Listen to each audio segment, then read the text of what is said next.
বাংলাদেশে নতুন করে হিংসা শুরু হতেই প্রধানমন্ত্রী শেখ হাসিনা বলেছিলেন, বর্তমানে যারা হিংসা ছড়াচ্ছে তারা ছাত্র নয়, জঙ্গি।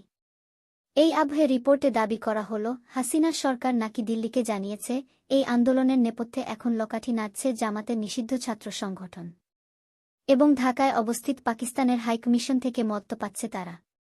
এই আবহে আবার ভারত সরকারও সতর্ক রয়েছে। এদিকে ভারতীয়দের আপাতত বাংলাদেশে না যাওয়ার পরামর্শ দিয়েছে দিল্লি। এই আবহে সোমবার বাংলাদেশে মার্চ টু ঢাকা কর্মসূচির ডাক দেওয়া হয়েছে পড়ুয়াদের তরফ থেকে। এদিকে বাংলাদেশের সংবাদপত্র প্রথম আলোর রিপোর্ট অনুযায়ী আওয়ামী লীগ, ছাত্রলীগের নেতাকর্মীদের উপরে জায়গায় জায়গায় হামলা চালানো হয়েছে। অন্তত 14টি জায়গায় মন্ত্রী এবং ক্ষমতাসীন দলের সাংসদদের উপরে হামলা হয়েছে।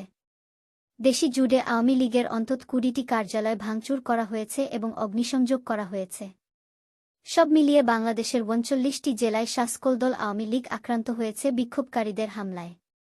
জানা গিয়েছে, চাঁদপুরের সমাজকল্যাণমন্ত্রী দীপু মনির বাসায়, বরিশালে জলসম্পদ প্রতিমন্ত্রী জাহিদ ফারুক, দিনাজপুরে জাতীয় সংসদের হুইপ ইকবালুর রহিমের বাসভবনে ভাঙচুর করা হয় ও আগুন ধরিয়ে দেওয়া হয়। বাংলাদেশ জুড়ে আওয়ামী লীগ এবং ছাত্রলীগের 18 জন সদস্যকে খুন করা হয়েছে। এদিকে সংঘর্ষে বিরোধী দল বিএনপির একজনের মৃত্যু হয়েছে। রিপোর্ট অনুযায়ী রবিবার বাংলাদেশের 11টি জেলায় সরকারি ভবন, থানা, পুলিশ সুপারের কার্যালয়, জেলা প্রশাসনের কার্যালয়ে হামলা চালানো হয়েছে। বাংলাদেশ জুড়ে অন্তত 14 জন পুলিশকর্মীকে পিটিয়ে খুন করেছে বিক্ষোভকারীরা। এর মধ্যে সিরাজগঞ্জেই 13 জন পুলিশকর্মীকে হত্যা করা হয়েছে। একজন পুলিশকর্মীকে হত্যা করা হয় কুমিল্লায়। ঢাকার যাত্রাবাড়ি, খিলগাঁওসহ 15টি থানা, একটি রেঞ্জ কার্যালয়, 4টি জেলা পুলিশ সুপারের কার্যালয় এবং 2টি পুলিশ ফাঁড়িতে হামলা চালানো হয় বলে জানানো হয়েছে সরকারের তরফ থেকে।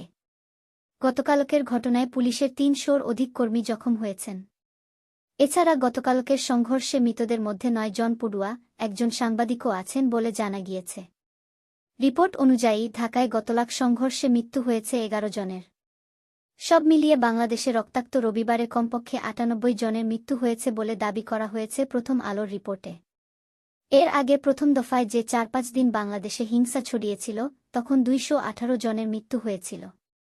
সব মিলিয়ে বাংলাদেশের সরকার বিরোধী আন্দোলনে মৃতের সংখ্যা বেড়ে হল 316।